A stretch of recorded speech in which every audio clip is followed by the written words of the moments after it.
Nullum delictum, nulla puna privilege punili. Tiada suatu perbuatan dapat dipidana kecuali ada aturan yang mengatur sebelumnya. Asas legalitas aturan peralihan pasal 1 KUHP. Assalamualaikum warahmatullahi wabarakatuh. Salam sejahtera bagi kita semua. Salam. Om Swastiastu, Namo Buddhaya, salam kebajikan. Dewan Juri yang mulia, pengamat konstitusi serta rekan debat yang saya hormati, perkenalkan nama saya Beda Swita Karina Putri selaku pembicara pertama dari tim Patimura. Kembali pada mosi perdebatan kita kali ini, yakni Dewan ini sepakat untuk mencabut hak politik koruptor pejabat publik seumur hidup. Pencabutan hak politik merupakan sanksi pidana tambahan bagi pelaku tindak pidana korupsi sebagaimana secara lex general diatur dalam pasal 10 Kitab Undang-Undang Hukum Pidana yang kita sebut KUHP, yang merupakan salah satu dari dua jenis pemidanaan, yakni pertama pidana pokok berupa penjara dan denda, kedua pidana tambahan berupa pencabutan hak politik bagi terpidana korupsi, di mana salah satu tujuan hukum adalah untuk menegakkan keadilan sebagaimana adagium fiat justitia et pret mundus, keadilan seyogyanya harus berdiri tegas meski dunia harus runtuh. Dewan Juri yang saya muliakan, korupsi atau rasuah berasal dari kata kerja korumper yang bermakna busuk, rusak, menggoyahkan, memutar balik, menyogok, mencuri, maling. Korupsi merupakan perbuatan melawan hukum dengan memperkaya diri sendiri atau orang lain dengan menyalahgunakan kewenangan, kesempatan, atau sarana yang ada padanya karena jabatan atau kedudukan yang dapat merugikan orang lain atau negara. Pasal 3 Undang-Undang Nomor 39 Tahun 1999 tentang pemberantasan tindak pidana korupsi yang selanjutnya kita sebut sebagai Undang-Undang PTPK. Dalam parameter hukum, yang dimaksud dengan melawan hukum adalah perbuatan melawan hukum secara formil, berarti perbuatan yang melanggar atau bertentangan dengan undang-undang, maupun melawan hukum secara material, berarti bahwa meskipun perbuatan itu tidak diatur dalam peraturan perundang-undangan, namun adalah melawan hukum apabila perbuatan itu dianggap tercela karena tidak sesuai dengan rasa keadilan sebagaimana dimaksud dalam ideologi Pancasila sila kelima, keadilan sosial bagi seluruh rakyat Indonesia. Perbuatan tindak pidana korupsi merupakan pelanggaran terhadap hak-hak sosial dan hak-hak ekonomi masyarakat sehingga tidak dapat lagi dikatakan atau digolongkan sebagai kejahatan biasa, melainkan telah menjadi kejahatan luar biasa atau extraordinary crime. Korupsi bukan hanya mencoreng demokrasi, namun memberikan dampak negatif terhadap perekonomian, distorsi atau kekacauan dalam pembangunan, menyengsarakan rakyat, juga menimbulkan distorsi dalam sektor publik dengan mengalihkan investasi publik ke proyek-proyek masyarakat yang mana sogokan dan upah tersedia lebih banyak. Oleh karena itu, dalam upaya pemberantasannya pun tidak lagi dapat dilakukan secara biasa, tetapi dituntut dengan cara-cara yang luar biasa atau extraordinary enforcement. Diperlukan tindakan-tindakan yang dapat menimbulkan efek jera kepada para pelaku tindak pidana korupsi. Namun, hak asasi setiap warga negara dijamin di mata hukum, sebagaimana asas equality before the law yang dimaksud dalam pasal 27 ayat 1 Undang-Undang Dasar Negara Republik Indonesia tahun 1945. Terima kasih. Dormian alikondo leges, nunguam moriontur. Hukum terkadang tidur, tetapi hukum tidak pernah mati. Assalamualaikum warahmatullahi wabarakatuh. Salam sejahtera untuk kita semua. Om Swastiastu, Namo Buddhaya, salam kebajikan. Dewan Juri yang terhormat, pengamat konstitusi dan rekan debat yang saya banggakan. Sebelumnya perkenalkan saya Jelito Osara selaku pembicara kedua dari tim Kapitan Patimura yang bertindak sebagai tim pemerintah. Kembali pada mosi perdebatan kita pada kali ini, yakni Dewan ini sepakat untuk mencabut hak politik koruptor pejabat publik seumur hidup. Dewan Juri yang terhormat, perlu diketahui dilematika korupsi di Indonesia saat ini sudah menjadi suatu kajian bersama dalam ranah politik, hukum, dan ilmu sosial di Indonesia.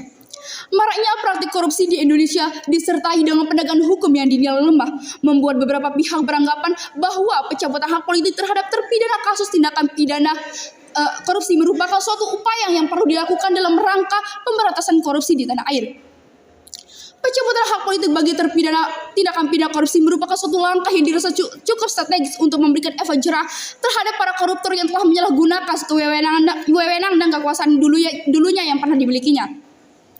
Secara ideologi, pencabutan hak koruptor sudah sejalan dengan sila kelima keadilan sosial, di mana hukum memberikan hukuman yang adil berupa pencabutan hak politik untuk menutup akses terjadinya korupsi.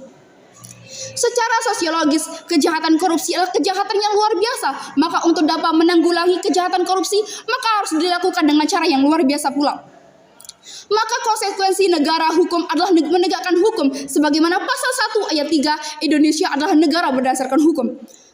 Maka sesuai dengan asas nullum dilectum non funa privilegi punali yang menyatakan tiada hukum tiada pidana sebagaimana pasal 1 aturan peralihan. Salah satu upaya yang dapat dilakukan adalah di samping memberikan pidana pokok seperti penjara, denda, maka perlu pula diberikan pidana tambahan kepada para pelaku tindakan pidana korupsi, yaitu mencabut hak politik sebagaimana dimaksud dalam pasal 10 KUHP. Sehingga hukum bukan hanya bersifat represif namun harus pula bersifat preventif.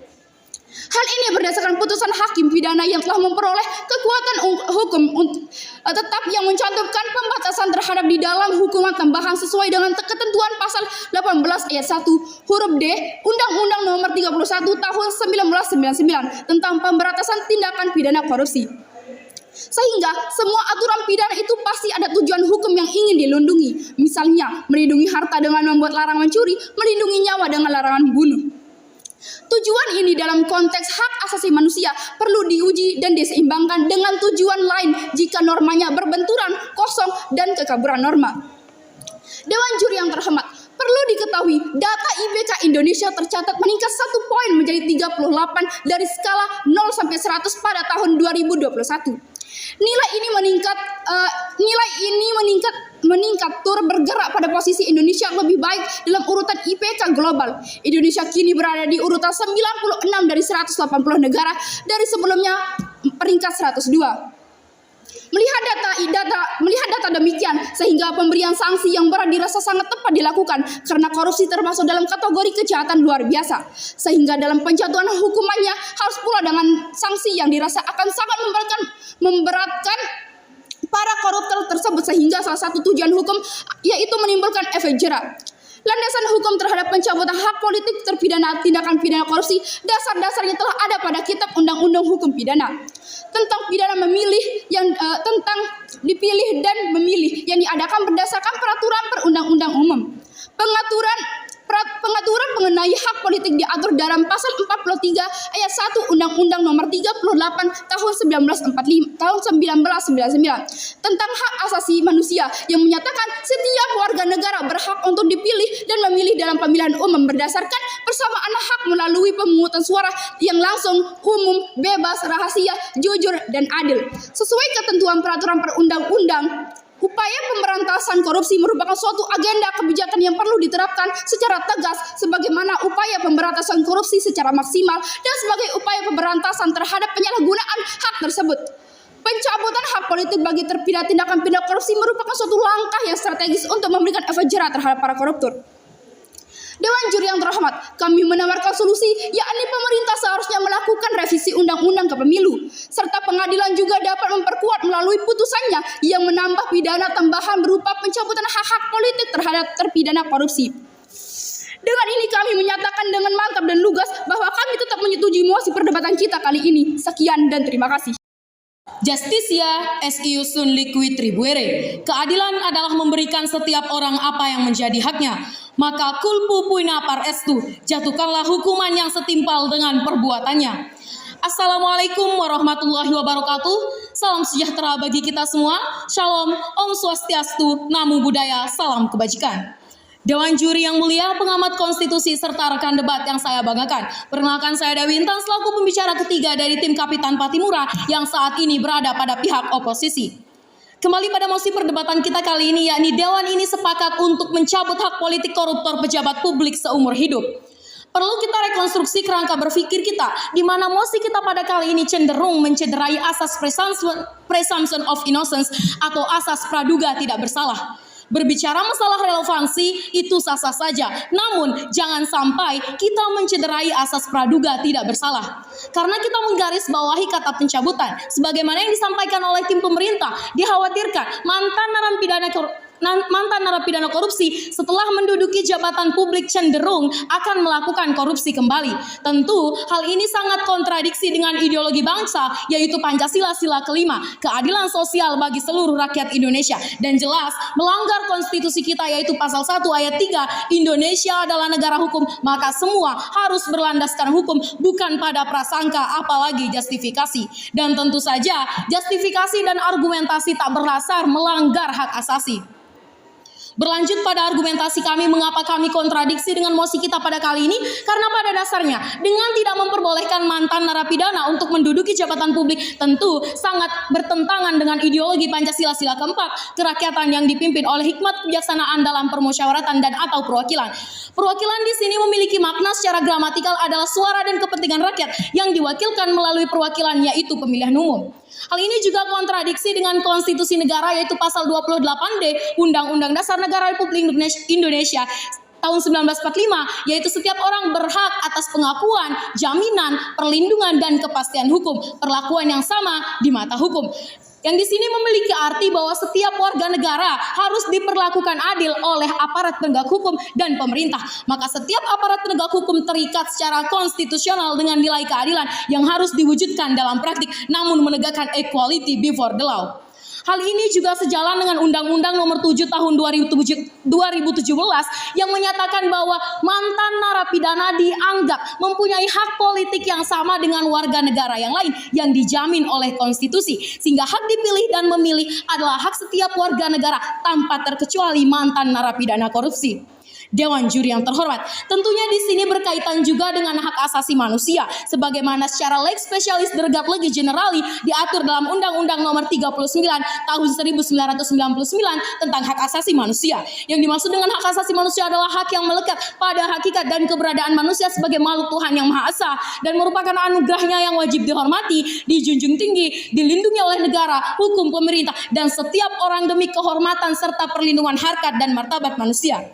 Dan jika hak untuk dipilih dan memilih dari seseorang manusia itu dicabut, maka manusia tersebut bukan dianggap sebagai manusia.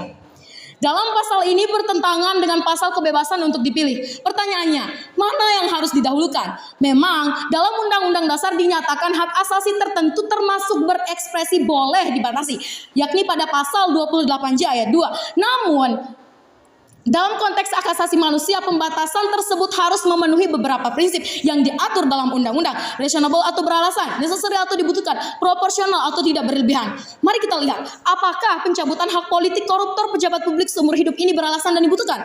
Perlu dibuktikan urgensi aturan ini akan mencederai asas presumption of innocence. Satu lagi, apakah ini proporsional atau tidak berlebihan? Dalam arti tujuan yang ingin dicapai tidak menghambat tujuan lain yang lebih besar, yaitu menurunnya indeks prestasi korupsi Indonesia. Dewan juri yang terhormat, di dalam negara demokrasi, kebebasan untuk dipilih dan memilih adalah hak fundamental bagi jaminan pelaksanaan hak asasi manusia lainnya, termasuk untuk menyuarakan dan memperjuangkan hak-hak lainnya. Pencabutan hak politik terhadap koruptor tentu mencederai asas equality before the law, sehingga seharusnya yang perlu dilakukan oleh pemerintah adalah bukan berfokus kepada pencabutan hak politik, namun lebih berfokus untuk mereformasi hukum dan merekonstruksi sistem hukum demi menegakkan hukum. Dengan ini kami menyatakan secara lugas serta mantap bahwa kami tetap kontradiksi dengan mosi kita pada kali ini, yakni Dewan ini sepakat untuk mencabut hak politik koruptor pejabat publik seumur hidup. Fiat justitia et pret mundus, keadilan harus ditegakkan meski dunia harus binasa. Sekian dan terima kasih. Dewan juri yang saya hormati, pencabutan hak politik bagi terpidana korupsi merupakan pidana tambahan atas perbuatan melawan hukum yang merugikan orang lain atau negara sesuai pasal 3 Undang-Undang Nomor 39 Tahun 1999 tentang pemberantasan tindak pidana korupsi. Sebagaimana yang telah disampaikan oleh pembicara dari pihak pro, bahwa dilematika korupsi di Indonesia saat ini sudah menjadi suatu kajian bersama dalam ranah politik, hukum, dan ilmu sosial di Indonesia, sehingga pemberian sanksi yang berat dirasa sangat tepat dilakukan karena korupsi termasuk dalam kategori kejahatan luar biasa, sehingga dalam penjatuhan hukumannya pun harus pula dengan sanksi tegas. Sehingga di samping upaya represif yang dikuatkan dengan cara penjatuhan pidana tambahan berupa pencabutan hak politik seumur hidup, perlu juga dilakukan upaya judicial review terhadap Undang-Undang Kepemiluan dan KUHP. Pengadilan juga dapat memperkuat melalui putusannya dengan menambah pidana tambahan berupa pencabutan hak-hak politik terhadap terpidana korupsi sesuai dengan ketentuan dalam pasal 18 ayat 1 huruf D Undang-Undang Nomor 31 Tahun 1999 tentang pemberantasan tindak pidana korupsi. Namun, di sisi lain, sebagaimana argumentasi dari pembicara dari pihak oposisi, apabila pencabutan hak politik bagi koruptor pejabat publik diterapkan, maka akan kontradiksi dengan ideologi Pancasila sila keempat. Selain itu, kontradiksi juga dengan konstitusi negara, yaitu pasal 28D Undang-Undang Dasar Negara Republik Indonesia tahun 1945. Hal tersebut juga sejalan dengan Undang-Undang Nomor 7 Tahun 2017, yang dimana di sini berkaitan juga dengan hak asasi manusia, sebagaimana secara lex derogat lehi generali diatur dalam Undang-Undang Nomor 39 Tahun 1999 tentang hak asasi manusia. Seharusnya yang perlu dilakukan oleh pemerintah adalah bukan berfokus kepada pencabutan hak politik, namun lebih berfokus untuk mereformasi hukum, penemuan hukum, perbaikan lembaga, mekanisme persyaratan dan pemilu, serta merekonstruksi sistem hukum demi menegakkan hukum. Sekian, terima kasih.